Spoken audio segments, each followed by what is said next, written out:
Where to begin?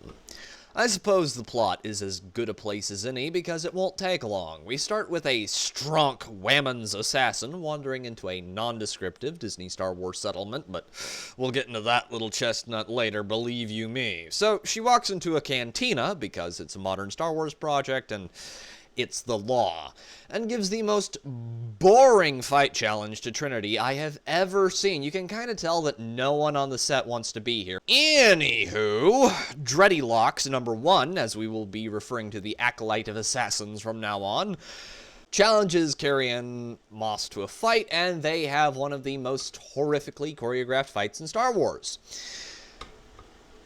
And, yeah, Carrie-Anne Moss, who is in all the trailers and marketing, she's dead in the first 15 minutes.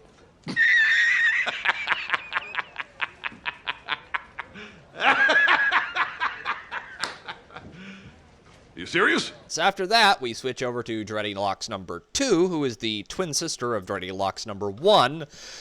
And she is a former Jedi who works as a space mechanic fixing shield generators.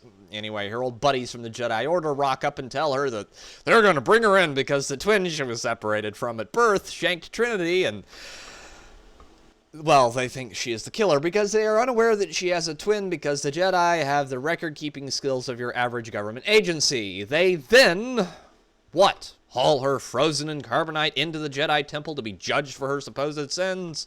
Nah! They drop her ass in a minimum security prison ship that they promptly crash into the ground on Discount Hoth. The Jedi Order then sends the Squid Game guy and a couple of his fuckhead companions to hunt her down, because sending a person with a deep personal connection to the target which could impair his judgment is a wonderful idea that never ends poorly at all, ever.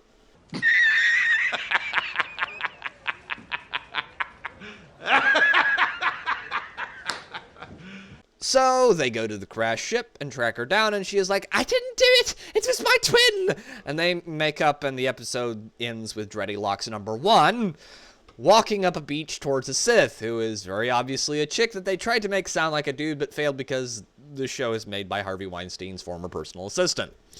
Now that I have given a brief plot rundown, let's get into the lab-grown meat and tofu of this episode. The writing is not just bad. Heck, it's not just intersectional. It is, however, the natural conclusion of the long death spiral of Disney Star Wars writing. Every man is a booby, every woman lacks boobies, and the socio-political proselytizing is far from subtle. The aesthetic is the same as every other Disney Plus show. I used to like being able to tell where I was from a glance, but with modern Star Wars shows, I don't know where our characters are. Everything is a bland, vaguely Star Wars-shaped town or ship or planet. No longer is the world a character, but rather it's a background to the god-awful plot. And the pacing, like in many modern Star Wars shows, goes from squirrel on weed to squirrel on speed in less time than it took for me to say that sentence. The fights are just awful, and the characters are about as likable and interesting as your average third-wave screeching feminist. And speaking of that, I'm going to ask you both because this is, I would say, arguably the gayest Star Wars, I think, by a considerable margin. And are you excited about that? Are you Not bracing the gayest yourself? Star Wars. Not the It's pretty gay, let's be honest. Leslie, how do you feel? Am I gay? Are you, Yes. Well, no, I know Yeah. you are gay, but I'm asking, are you excited about putting this, this is going to be a talking point. Is it going to be a talking point? I'm sure so. Because nerds are gay. Well, Yeah. Fuck. so yeah, the director has some interesting thoughts on nerds, and the rest of the cast are varying from mildly annoying, like Squid Game guy, to burn it in holy fire of dear God Emperor, please kill it now.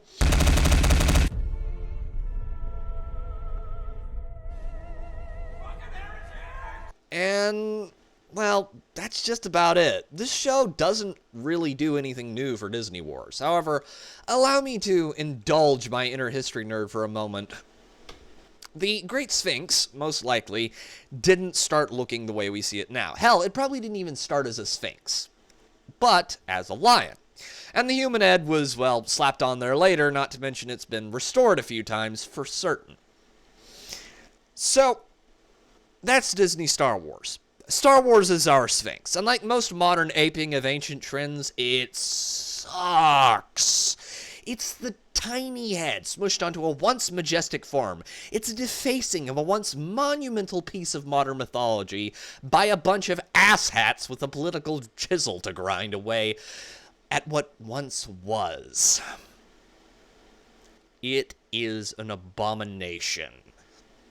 But that's all I've got for today. This has been Pete, the Heretical Nerd, signing off.